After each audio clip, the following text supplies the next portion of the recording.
நீங்கள் பார்த்துக் கொண்டிருப்பது உங்கள் விஜய். காட்டில் வாழ்ந்த ஏகலைவன் என்கிற பெயருடைய இரண்ய தனுஷ் என்கிற வேடனின் புத்திரன். மிகச்சிறந்த திறமை உடையவனாக இருந்த அந்த ஏகலைவன் தானாக தன் மனதில் தோன்றுகிற வித்தைகளை பயிற்சி செய்து பார்த்து கொண்டிருப்பான். ஒரு நாள் காட்டில் அர்ஜுனன் நடந்து போய்கொண்டிருக்கும் போது எங்கிருந்தோ புறப்பட்டு வந்த 5-6 அம்புகள் அந்த காட்டில் நடந்து சென்று கொண்டிருந்த ஒரு நாயினுடைய வாயை தைத்து விட்டது. அம்பு வந்த திசை எது என்று பார்ப்பதற்காக அர்ஜுனன் செல்கிறான். அங்கே போய் பார்த்தால் ஒரு வேடன் அழுக்கடைந்த மேனியோடு அவன் காட்சியளித்து கொண்டிருந்தான். இப்படிப்பட்ட ஒரு வேடன் எங்கிருந்து சப்தம் வருகிறது என்பதை தீர்மானம் செய்து எவ்வளவு வேகத்தில் அம்பு செலுத்தினால் சப்தம் வருகிற இடத்தில் ஓசை கொடுக்கிற நாயினுடைய வாயை தைக்க முடியும் என்பதை தெரிந்து கொண்டு அதற்கு ஏற்ற வேகத்தில் ஒருவன் அம்பு செலுத்துகிறானே, எவ்வளவு அதிசயமாக இருக்கிறது என்று இந்த காட்சியை பார்த்துவிட்டு அர்ஜுனன் அந்த வேடனை சென்று பார்க்கிறான். அவனோ ஒரு சிறிய மண் குடிசையில் துரோணாச்சாரியாரின் பிம்பத்தை செய்து வைத்து கொண்டு அந்த பிம்பத்திற்கு முன்னால் அவன் வித்தைகளை பயிற்சி செய்து கொண்டு இருந்தான். இதை பார்த்த அர்ஜுனனுக்கு இவ்வளவு ஆற்றலோடு அம்பு செலுத்துகிற ஒருவன் காட்டில் வாழ்ந்து கொண்டிருக்கிறானே, வில்லுக்கோர் விஜயன் என்று இந்த உலகமே என்னை கொண்டாட வேண்டும் என்றல்லவா நான் வித்தையை கற்றுக்கொண்டிருக்கிறேன். நாளைக்கு வில்லாற்றலில் அர்ஜுனனை விட சிறந்தவன் என்று ஒருவன் இருந்தான் என்று இவனை சொல்லிவிடுவார்களோ என்று அர்ஜுனனுடைய மனதில் ஒரு போட்டி உருவாயிற்று. அவன் நேராக தன் குருநாதர் துரோணாச்சாரியாரை சென்று பார்த்தான். பார்த்தவன் சொன்னான், காட்டில் ஒரு வேட்டுவன் இருக்கிறான். அவன் வில்லையும் அம்பையும் பிரயோகம் செய்வதை பார்த்தால் ஆச்சரியமாக இருக்கிறது. வனத்தில் நடந்து போன ஒரு நாயினுடைய வாயை தைப்பதற்கு இருந்த இடத்திலிருந்து அம்புகளை பிரயோகம் செய்து விட்டான். போய் பார்த்தால் உங்கள் பதுமையை வைத்துத்தான் அவன் பயிற்சி செய்கிறான். அவன் யார், வந்து பாருங்கள் என்று அர்ஜுனன் துரோணரை அழைத்து கொண்டு வந்து விட்டார். இங்கு வந்து பார்த்தால் துரோணருடைய சிலை இருக்கிறது. அதற்கு முன்னால் தான் ஏகலைவன் பயிற்சி செய்து கொண்டிருக்கிறான். துரோணாச்சாரியாரை பார்த்த மாத்திரத்தில் வந்து தண்டனிட்டான். அப்பொழுது அவர் கேட்டார், உன்னை எங்கேயோ பார்த்தது போல் இருக்கிறதே என்றார். ஏகலைவன் சொன்னான், பெருமானே, இதற்கு முன்னால் ஒரு நாள் உங்கள் திருவடியை பற்றுவதற்காக வந்தேன். நீங்கள் தனுர்வேத சக்கரவர்த்தி என்று எனக்கு தெரியும். ஆக எனக்கும் கொஞ்சம் இந்த வில்வித்தையை பிட்சையாக தருவீர்கள் என்று உங்களை கேட்டு வந்தேன். அப்பொழுது நீங்கள் சொல்லிவிட்டீர்கள், உனக்கு நேரடியாக நான் கற்பிக்க முடியாது, நீ என்னையே குருநாதனாக நினைத்து பயிற்சி செய், எல்லாம் சித்திக்கும் என்று சொன்னீர்கள். நீங்கள் சொன்ன வாசகம் 100% உண்மையாகிவிட்டது. உங்களைத்தான் குருநாதராக பாவித்து நீங்கள் எனக்கு கல்வி சொல்லி கொடுப்பதாக பாவித்து கொண்டு உங்கள் பதுமையை மண்ணால் செய்து வைத்து அதற்கு முன்னால் தான் பயிற்சி செய்து கொண்டிருக்கிறேன். உங்களுடைய கருணையால் தான் இந்த வித்தையெல்லாம் எனக்கு கைகூடி இருக்கிறது. ஆக நீங்கள் தான் என் குருநாதர், மானசீகமாக உங்களைத்தான் வணங்கி கொண்டிருக்கிறேன் என்று ஏகலைவன் சொன்னான். பாண்டவர்கள் கௌரவர்களுக்கு துரோணாச்சாரியார் என்னென்ன வித்தை கற்பித்தாரோ அந்த வித்தையெல்லாம் நேரடியாக ஏகலைவனுக்கு கற்பிக்கப்படாமலேயே அவன் மனதால் உணரக்கூடிய ஆற்றலை ஏகலைவன் பெற்றான் என்றால், மானசீகமாக அவனுடைய மனதிற்குள் இருந்து குருநாதர் வழிநடத்துகிறார் என்கிற நம்பிக்கை ஏகலைவனுக்கு இருந்தது. குரு பக்திக்காக இன்றைக்கும் சிறைமேல் வைத்து கொண்டாடப்படுகிறான் ஏகலைவன். மானசீகமாக யாரை குருவாக வரித்து கொண்டானோ அவர் மூலமாகத்தான் தனக்கு வித்தை சித்திக்கிறது என்கிற முழுமையான நம்பிக்கையோடு இருந்தான் ஏகலைவன். நேரடியாக சொல்லித் தருவதற்கு நிராகரித்து விட்டாரே என்கிற வருத்தம் அவனுக்கு துளி கூட இல்லை. ஆனால் தன்னை முழுவதுமாக குருநாதருடைய திருவடியில் சரணாகதி பண்ணிக்கொண்டு அவரே தனக்கு வித்தை கற்றுக் கொடுப்பதாக பாவித்து கொண்டு தானுமாக குருவினுடைய அருளினால் அவன் கற்றதுதான் இந்த வித்தை என்பதை துரோணர் தெரிந்து கொண்டு விட்டார். ஒரு பக்கத்தில் அவருக்கு மனதில் மகிழ்ச்சி ஏற்பட்டது. மற்றொரு பக்கத்தில் அர்ஜுனனை பார்க்கிறார். அர்ஜுனனை விட விஞ்சிய வீரனாக இவன் வந்து விட்டான் என்றால் தன் மாணவன் அர்ஜுனனின் புகழும் குன்றி போகுமே என்று துரோணருக்கும் ஒரு எண்ணம் வந்துவிட்டது. ஆக அர்ஜுனன் நினைப்பதும் சரிதான் என்று நினைத்த துரோணர் ஏகலைவனை பார்த்து, என்னைத்தானே குருநாதனாக ஏற்றுக்கொண்டு இவ்வளவு கல்வியையும் வித்தையும் கற்றிருக்கிறாய், அப்படியானால் ஒரு மாணவன் ஒரு குருவுக்கு தட்சணை கொடுக்க வேண்டும் என்பது முறை அல்லவா? நீ என்ன தட்சணை தரப்போகிறாய் என்று கேட்டார். அப்பொழுது ஏகலைவன் சொன்னான், குருநாதர் என்ன விரும்பினாலும் தட்சணையாக தர தயாராக இருக்கிறேன். உங்கள் மூலமாகத்தான் இந்த வித்தை எனக்கு சித்தித்திருக்கிறது என்றான். அப்பொழுது துரோணர் நினைத்தார், அர்ஜுனனை விட பெரிய வீரனாக இவன் ஆகக்கூடாது என்றால் அதற்கு ஒரு வழிதான் இருக்கிறது. வில்லாற்றலுக்கு மிகவும் தேவைப்படுவதாக இருக்கிற கட்டை விரலின் பலம், அதை குறைத்து விட்டால் இவனால் சரியாக பிரயோகம் செய்ய முடியாது வில்லையும் அம்பையும். ஆகவே குருதட்சணையாக இவன் கட்டை விரலை கேட்டால் என்ன என்று முடிவு செய்து விட்டார். அவர் கேட்டார், அப்பா எனக்கு குருதட்சணையாக உன் கட்டை விரலை கொடுத்து விடு என்றார். உடனே பார்த்தான் ஏகலைவன், நேராக தன் ஒரு கை கட்டை விரலை வெட்டி எடுத்து துரோணாச்சாரியாருக்கு தன் கட்டை விரலையே குருதட்சணையாக கொடுத்தான். எதை பற்றியும் கவலைப்படவில்லை. கட்டை விரலை தட்சணையாக கொடுத்து விட்டால் பிறகு வில்லையும் அம்பையும் பிரயோகம் பண்ணுவதற்கு இடையூறு வருமே என்று அவன் கருதி பார்க்கவே இல்லை.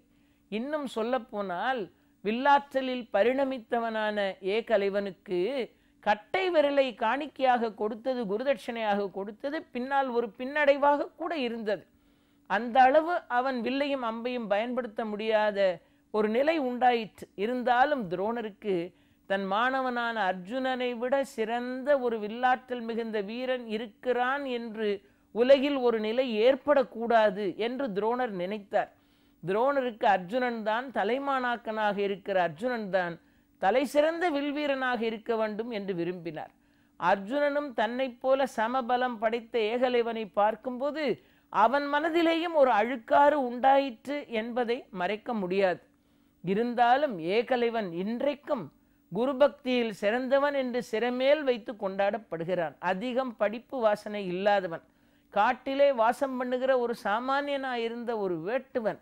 இருந்தாலும் அவன் நெஞ்சில் எவ்வளவு குருபக்தி சங்கமமாகி இருக்கிறது என்பதை பார்க்கும்போது இன்றைக்கும் குருபக்தி தான் ஒரு மனிதன் கற்ற கல்வியை மேலும் தழைத்தோங்க செய்யும் என்பதற்கு ஒரு உதாரணமாக இருந்து கொண்டிருக்கிறான் ஏகலைவன் என்பதை பார்க்கிறோம்.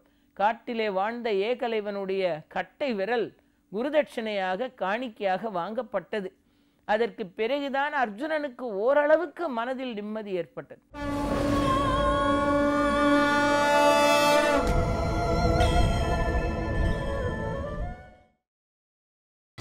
நீங்கள் பார்த்துக் கொண்டிருப்பது உங்கள் விஜய்.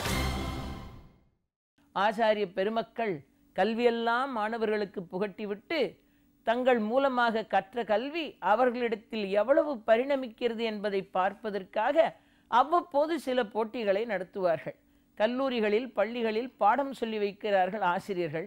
பிறகு ஒரு குறிப்பிட்ட காலத்திற்கு பிறகு ஒரு பரீட்சை நடத்தி எவ்வளவு கற்றிருக்கிறார்கள் என்பதை பார்க்கிறார்கள்.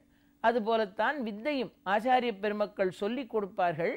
பிறகு எவ்வளவு அவர்கள் மனதில் பதிந்திருக்கிறது, எந்த அளவு இந்த வித்தையை அவர்கள் புரிந்து கொண்டிருக்கிறார்கள் என்பதை தெரிந்து கொள்வதற்காக அவர்களுக்கு போட்டிகள் நடத்தியும் அவர்களை பயிற்சி செய்ய வைத்தும் பார்த்து ஆனந்தப்படுவார்கள்.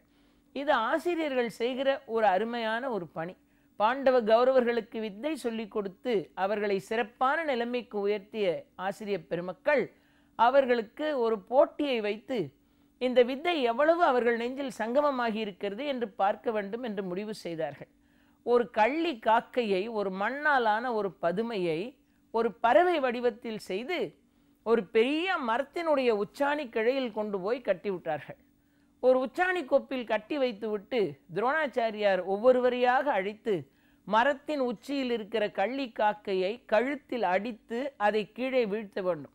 இந்த மாணவர்கள் எல்லாம் ஒவ்வொருவராக வருகிறார்கள். ஆசிரியரும் அருகிலே அமர்ந்திருக்கிறார். அதோ இருக்கிறது பார் மரத்தின் உச்சி, கள்ளி காக்கையை பார் என்கிறார். முதலில் வில்லையும் அம்பையும் வாங்கி கொண்டு வந்தவன் தர்மபுத்திரன். அவன் வீழ்த்துவதற்காக வந்து நின்றவுடன் ஆசிரியர் கேட்டார், மகனே, இந்த பெரிய மரம் உன் கண்களுக்கு தெரிகிறதா என்றார். தர்மபுத்திரன் சொன்னான், நன்றாக தெரிகிறது என்றார். இந்த மரத்தினுடைய கிளைகள் எல்லாம் தெரிகிறது, அதுவும் தெரிகிறது என்றார். அடிமரம் தெரிகிறதா? அடிமரமும் தெரிகிறது. உச்சாணி கொப்பு தெரிகிறதா? அதுவும் தெரிகிறது. உன்னை சுற்றி நாங்கள் இத்தனை பேர் இருக்கிறோமே, நாங்கள் எல்லாம் தெரிகிறோமா? நீங்களும் தெரிகிறீர்கள். மரத்தின் உச்சியில் என்ன தெரிகிறது என்று கேட்டார். அங்கே ஒரு பறவை தெரிகிறது. துரோணாச்சாரியார் சொன்னார், வில்லையும் அம்பையும் வைத்துவிட்டு போய்விடு, உன்னால் வீழ்த்த முடியாது என்று சொன்னார். தர்மனுக்கு ஒன்றும் புரியவில்லை, வைத்துவிட்டு போய்விட்டான். பிறகு அங்கிருந்து துரியோதனன் வந்தான். வில்லையும் அம்பையும் கையில் எடுத்து கொண்டு வந்தான். அப்பொழுது அதே கேள்வியை கேட்டார். மரம் தெரிகிறதா என்றார். ஆம் என்றான். கிளைகள் தெரிகிறதா என்றார். தெரிகிறது என்றான். சுற்றி இருக்கிறவர்கள் எல்லாம் தெரிகிறார்களா? தெரிகிறார்கள் என்றான். இதை சொல்லிக் கொண்டிருக்கும் போதே துரியோதனன் மனதில் நினைத்தான், பட்ட பகலில் இதெல்லாம் தெரிகிறதா என்று ஏன் கேட்கிறார் என்று அவனுக்கு கோபம் வந்தது. துரோணாச்சாரியார் சொன்னார், வில்லையும் அம்பையும் வைத்துவிட்டு புறப்படு என்றார். அவனும் வைத்துவிட்டு போய்விட்டான். பிறகு அங்கிருந்து அர்ஜுனன் வந்தான். வில்லையும் அம்பையும் கையில் எடுத்தான். ஆசிரியர் அதே கேள்வியை கேட்டார். மகனே, மரம் தெரிகிறதா என்றார். அவன் சொன்னான், மரம் ஒன்றும் தெரியவில்லை என்றான். கிளைகள் தெரிகிறதா என்றார். கிளைகளும் தெரியவில்லை. உன்னை சுற்றி அமர்ந்திருக்கிற நாங்கள் யாராவது தெரிகிறோமா? நீங்களும் யாரும் தெரியவில்லை. மரத்தின் உச்சாணி கிளையாவது தெரிகிறதா? அதுவும் தெரியவில்லை. அந்த கிளையில் கட்டி தொங்க வைத்திருக்கிற அந்த கள்ளிக்காக்கையாவது தெரிகிறதா என்றார். அதுவும் தெரியவில்லை. இவன் தெரியவில்லை தெரியவில்லை என்று சொன்னவுடன் துரியோதனன் நினைச்சான், பட்ட பகல்ல இதெல்லாம் தெரியலங்கிறானே, கண்ணு தெரியலையோ என்னவோ. அப்படியானால் என்னதான் தெரிகிறது என்று கேட்டார் துரோணர். உடனே அர்ஜுனன் சொன்னான், உயரமான ஒரு இடத்தில் ஒரு பறவையின் கழுத்து மட்டும் தெரிகிறது என்றார். உடனே துரோணர் சொன்னார், அம்பை விடு என்று. அம்பை விட்டான். உடனே கள்ளிக்காக்கை கீழே சரிந்தது. அவன் எந்த இடத்தில் அடித்து வீழ்த்த வேண்டுமோ அந்த இடத்தை தவிர வேறு எதிலும் அவன் கண்கள் செல்லவே இல்லை. அந்த அளவுக்கு வீழ்த்த வேண்டிய இலக்கை மட்டும் கூர்ந்து நோக்குகிற கண்கள் அவனிடத்தில் இருந்தது. அதை வீழ்த்தினால் பறவை வீழ்ந்துவிடும் என்று தெரிந்ததனால் பறவையின் அலகை பார்க்கவில்லை, அதன் உடலை பார்க்கவில்லை, அந்த பறவை தொங்கிக் கொண்டிருந்த கள்ளிக்காக்கை தொங்கிக் கொண்டிருந்த மரத்தையும் பார்க்கவில்லை, சூழ இருந்தவர்களையும் பார்க்கவில்லை. நான் வீழ்த்த வேண்டிய ஒரு கழுத்து மட்டும்தான் தெரிகிறது என்றான். உடனே வீழ்த்தினான். ஆசிரியர் பெருமக்கள் அவனை கொண்டாடினார்கள். கல்வி கற்க வேண்டியவன் ஒரே சித்தத்தோடு ஏக கவனத்தோடு இருந்தால் மட்டும்தான் அவன் பெற வேண்டிய கல்வியை பெற முடியும், அதில் வெற்றியும் அடைய முடியும், அவனால் பரிணமிக்க முடியும் என்பதை தன் ஆற்றலின் மூலமாக அர்ஜுன் நிரூபித்து காட்டினான் என்று பாரத கதை சொல்கிறது. ஆகவேதான் சிறப்பாக இந்த கல்வியை ஆசிரியர்களின் மூலமாக நுணுக்கமாக கற்று தேர்ந்து வெற்றிக்கு மேல் வெற்றியை குவித்த அந்த அர்ஜுனனிடத்தில் ஆசிரியர் பெருமக்களுக்கு ஒரு அதீதமான அன்பு உண்டாயிற்று. துரோணரும் கிருப்பரும் பாண்டவர்களிடத்தில் அதிகமாக அன்பு செலுத்துகிறார்கள் என்பதை பார்க்கும்போது மேலும் மேலும் துரியோதனாதிகளின் பொறாமை வளர்ந்தது. ஒருவன் கற்கிறான், வெற்றி பெறுகிறான் என்றால் இதை போல் முயற்சி செய்து நாமும் கற்க வேண்டும் என்கிற எண்ணத்தை விட்டுவிட்டு வெற்றி அடைகிறவனை அழிப்பதுதான் தங்களுடைய இலக்கு என்று நினைக்கக்கூடியவர்களாக துரியோதனாதியர்கள் மாறினார்கள். ஆனால் இதை பற்றியெல்லாம் எந்த கவலையும் இல்லாமல் தங்கள் வித்தையை ஆசிரியர் பெருமக்களின் மூலமாக இன்னும் மெருகேற்றுகிற வேலையை பாண்டவர்கள் செய்து கொண்டே இருந்தார்கள். ஆக கற்க வேண்டிய காலத்தில் கவனச்சிதறல் எதுவும் இல்லாமல் பெற வேண்டிய கல்வியை முழுமையாகவும் பூரணமாகவும் பெற்று தேர்வது என்று முடிவு செய்து ஆசிரியர்களின் வழிகாட்டுதலை சரியாக பயன்படுத்தி கொண்டு வாய்ப்பை முழுவதுமாக பயன்படுத்தி கொள்ள வேண்டும் என்கிற உணர்வு இருந்தால் நிச்சயமாக ஒவ்வொரு மாணவனும் வெற்றி பெற முடியும் என்பதை அர்ஜுனனுடைய இந்த நடவடிக்கை நமக்கு மிக அருமையாக எடுத்துச் சொல்கிறார். ஆக ஆசிரியர் பெருமக்கள் அவர்களது அரவணைப்பில் பாண்டவர்களையும் கௌரவர்களையும் கொண்டு செலுத்தினார்கள். இருந்தாலும் குருபக்தியோடு பஞ்சவர்கள் கற்ற கல்வி மேலும் மேலும் பெருகி பெருகி பயனை விளைவித்தது. கிருப்பரும் துரோணருமாக சேர்ந்து வித்தையெல்லாம் சொல்லிக் கொடுத்த இந்த இரண்டு ஆசிரியர்களும் இந்த மாணவர்கள் கற்ற வித்தையை அரங்கேற்றம் செய்ய வேண்டும் என்று நினைத்தார்கள். பீஷ்மரை போய் பார்த்தார் துரோணாச்சாரியார். கிருப்பரும் சென்று பார்த்தார். இவர்களுக்கு வித்தையை முறைப்படி அரங்கேற்றம் செய்ய வேண்டும். அதற்கு வேண்டிய ஏற்பாடுகளை செய்வதற்காக பீஷ்மர் விதுரருடைய உதவியை நாடும்படியாக சொன்னார். ஆக விதுரருடைய உதவியினால் இந்த வித்தையை அரங்கேற்றம் செய்வதற்கு ஒரு பெரிய இடத்தை தேர்ந்தெடுத்தார்கள். அழகான ஒரு பெரிய மைதானம், வடக்கு தாழ்ந்திருக்கும்படியாக ஒரு மைதானத்தை தேர்ந்தெடுத்து அந்த இடத்தில் எந்த விதமான வாஸ்து குற்றங்களும் இல்லாமல் ஸ்தபதிகளை வைத்து அவைகளை எல்லாம் சரிபார்த்து வருகிறவர்கள் பார்வை செய்வதற்குரிய ஆசனங்களை எல்லாம் ஏற்பாடு செய்து பொதுமக்கள் பார்ப்பதற்குண்டான இடத்தையும் தயார் செய்து இந்த அரங்கத்தை இதுவரையிலேயும் பாண்டவர்களும் கௌரவர்களும் கற்றிருக்கிற வித்தையை அவர்கள் மற்றவர்களின் கண்களுக்கு முன்னால் செய்து காட்டுவதற்கு வகை செய்தார்கள் ஆசிரியர்கள்.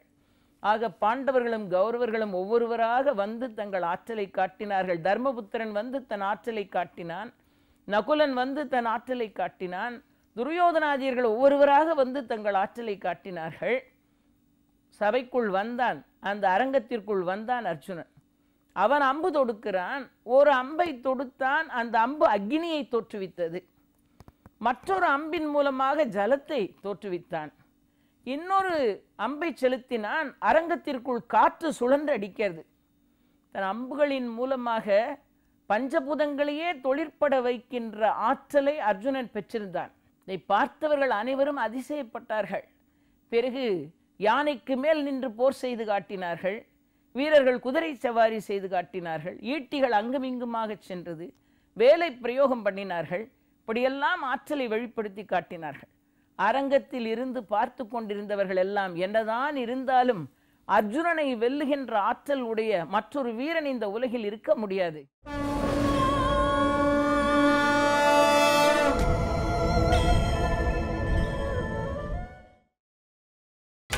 நீங்கள் பார்த்துக் கொண்டிருப்பது உங்கள் விஜய்.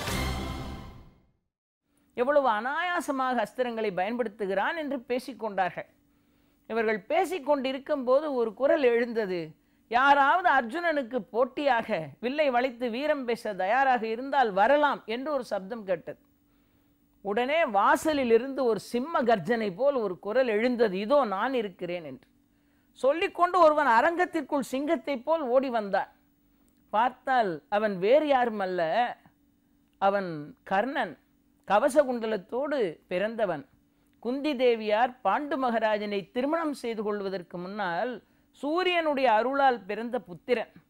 அதிரதனுடைய வீட்டிலே தேரோட்டி மகனாக வளர்ந்து கொண்டிருக்கிறவன். சகல வித்தைகளையும் தெள்ளத் தெளிவாக கற்று தேர்ந்தவன். அவன் வந்து நிற்கிறான். இதோ நான் இருக்கிறேன், இவனோடு போட்டியிடுவதற்கு நான் இருக்கிறேன் என்று வந்து நின்றான். இந்த காட்சியை பார்த்தார்கள் மக்கள் எல்லாம். துரோணரும் கிருப்பரும் பார்த்தார். கிருப்பாச்சாரியாரின் கண்களில் அக்னி கொப்பளித்தது. அவர் சொன்னார், நீ யாரடா அனுமதி இல்லாமல் அரங்கத்திற்குள் வந்தாய்? விளையாடுவதற்கு யாராவது இருக்கிறார்களா என்று கேட்டால் அர்ஜுனனுக்கு சமமான ராஜகுமாரர்கள் இருக்கிறார்களா என்று பொருள். ஆனால் நீயோ அதிரதன் வீட்டில் தேரோட்டி மகனாக இருக்கிறவன். ஒரு அரசகுமாரனோடு விளையாட உனக்கு என்ன தகுதி இருக்கிறது? உன் குலம் என்ன சொல்? உன் பெற்றோர் யார் என்றார். இந்த சபையில் அவர் கேட்ட கேள்வியினால சாம்பி போனான் கர்ணன். தேரோட்டி வீட்டில் பிள்ளையாக வளர்ந்து கொண்டிருக்கிறான். அரசகுமாரனோடு விளையாடுவதற்கு ஒரு சூதன் மகனுக்கு என்ன தகுதி இருக்கிறது? வெளியே செல் என்றார் கிருப்பாச்சாரியார். அரங்கத்திற்குள் ஆட்டத்தின் மேல் உள்ள ஆவலினால், வித்தையின் மேல் உள்ள ஆசையினால் உள்ளே வந்து விட்டோமே, இவ்வளவு அவமானத்தையும் சந்திக்க வேண்டிய நிலை வந்தது என்று கூனி குறுகி போய் நிற்கிறான். வேறு வழி இல்லாமல் எல்லோரும் வாயடைத்து போய் கிடந்தார்கள். உடனே அந்த சபைக்குள் இருந்த துரியோதனன் சொன்னான், யாரை பார்த்து சொன்னீர்கள்? அரசனாயிருந்தார்கள் தான் விளையாட முடியும். சூதன் மகன் இங்கே விளையாட முடியாது. அவனுக்கு சம அந்தஸ்து இல்லை. அவன் ராஜகுமாரனாக இருந்தால் விளையாடலாம், இல்லையானால் வெளியே செல்ல வேண்டும் என்று சொல்லி அவன் தேரோட்டி மகன், சூதன் மகன், இவன் பிறப்பென்ன குலம் என்ன என்று அவனை அவமானப்படுத்தினீர்களே. பிறப்பையும் குலத்தையும் வைத்துத்தான் ஒரு வீரனை எடை போடுவீர்களா? ஒரு தேசத்தில் நன்றாக கல்வி கற்றவனுக்கும், நலம் நிறைந்த ஒரு கன்னிக்கும், பொருளை வாரி வழங்குகிற ஒரு வள்ளலுக்கும், ஒரு ராஜ்யத்தை அரசாட்சி பண்ணுகிற ஒரு மன்னனுக்கும், உலகை துறந்துவிட்டு ஞானியாக போகிற ஒரு சன்னியாசிக்கும் ஜாதிகுலம் பார்ப்பார் இல்லை. ஆச்சாரிய பெருமக்களாக இருந்தும் சரிக்கு சமமாக விளையாடுவேன் என்று உள்ளே வருகிற வீரனை தடுத்து நிறுத்துவதற்கு உங்களுக்கு எந்த சட்டம் இடம் கொடுக்கிறது என்று சொல்லி துரியோதனன் பேசினான். பிறப்பை சொல் என்றீர்களே, அப்படியானால் நாணலில் பிறந்தவர் ஒரு ஆச்சாரிய பெருமகனாராக இருந்து வழிகாட்டி கொண்டிருக்கிறார். என் பகவானே நரசிங்க அவதாரத்தில் ஒரு தூணில் பிறந்து வரவில்லையா? இதை பேசுவதற்கு இதுதான் இடமா? துரியோதனன் கேட்டான். அரசனாயிருப்பதுதான் விளையாடுவதற்கு தகுதி என்று நீங்கள் முடிவு செய்து விட்டால் இப்பொழுதே இவனை அரசனாக்குகிறேன் பாருங்கள் என்று சொல்லிவிட்டு துரியோதனன் கையை தட்டினான். யார் அங்கே பணியாள்? கொண்டு வா பட்டு சால்வை, மரகத கிரீடம், மணிச்செங்கோல். அங்கே ஒரு அருமையான தங்க ஆசனம் வந்து சேர்ந்தது. அபிஷேகம் செய்தான் கர்ணனுக்கு. கையில் செங்கோலை கொடுத்தான், பட்டு சால்வையை போர்த்தினான், மலர் மாலை சூட்டினான், மணிகிரீடம் வைத்தான். அனைவர் முன்னாலும் சொன்னான், இதனால் சகலமான பேருக்கும் அறிவிக்கப்படுவது என்ன என்றால், இதுநாள் வரையிலேயும் எனக்கு பாத்தியதையுடைய தேசங்களில் ஒன்றாக இருக்கிற அங்க தேசத்தை இதோ இந்த நிமிஷமே கர்ணனுக்கு கொடுத்து விட்டேன். இவன் இந்த நிமிஷத்திலிருந்து அங்க தேசாதிபதி ஆகிறான், மன்னன் ஆகிறான். அங்க தேசாதிபதி கர்ணன் என்றான் துரியோதனன். எல்லோரும் வாழ்க என்று கோஷமிட்டார்கள்.